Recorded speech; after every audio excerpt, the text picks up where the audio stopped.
Hi, I'm Steve Golia. This video is intended to provide some information about surety bonds, specifically in the area of collateral. Over the years, I've worked for a number of bonding companies that use collateral in their normal operating methods, and I have come to appreciate the good and the bad on the subject, so I'd like to talk a little bit about it. So first, how does the collateral come up? Well, the idea is that the underwriter looks at a file that they feel is a little challenging, and so the collateral requirement is a process in which the contractor gives money to the bonding company for the surety to hold. It can be in the form of cash or an irrevocable letter of credit, and that's intended to take some risk off of the bonding company. So they receive that payment and hold it, and they issue the bond. So the next milestone in the life of the collateral relationship is that when the project is partly completed, maybe 50% completed, the contractor may think to themselves, well, it would be beneficial if I could get some of that money back, I could get it back into play, use it to help fund a new job, and so forth. So the contractor may come back and say, I'm 50% completed with the project, so now I'd like 50% of the collateral back.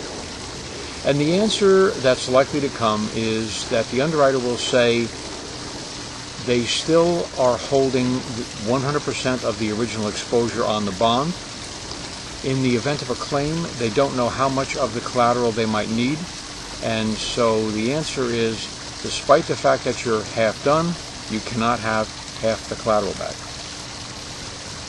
So the contractor continues on the job, gets to the end, gets to the acceptance of the work, the contract is completed, and so now the contractor goes back and says, well, now the work is done, so now I would like the collateral back. Unfortunately, the answer is still no. The reason being that on a performance and payment bond, there's a time period during which claimants for payment on materials and labor are entitled to make a claim against the payment bond, and that typically is 90 days. So in other words, the work ends on September 30th. Suppliers of labor and material have until December 31st to make a claim against the payment bond. So the answer to the second question is you still can't have it back because we're actually not off that bond yet.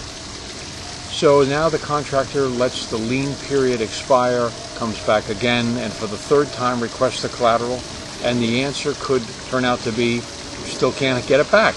And the problem at that stage may be that there is a warranty period that's covered under the performance bond for defective materials or labor.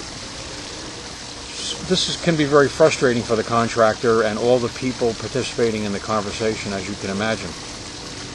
So if the contractor is patient, I mean, really they have no alternative other than to be patient. So if the contractor is patient and now they finally feel that they have complied with the surety's requirements and now want the collateral back, the final disappointment can turn out to be that if after that first bond, if a second bond was requested, the underwriter's position will be that the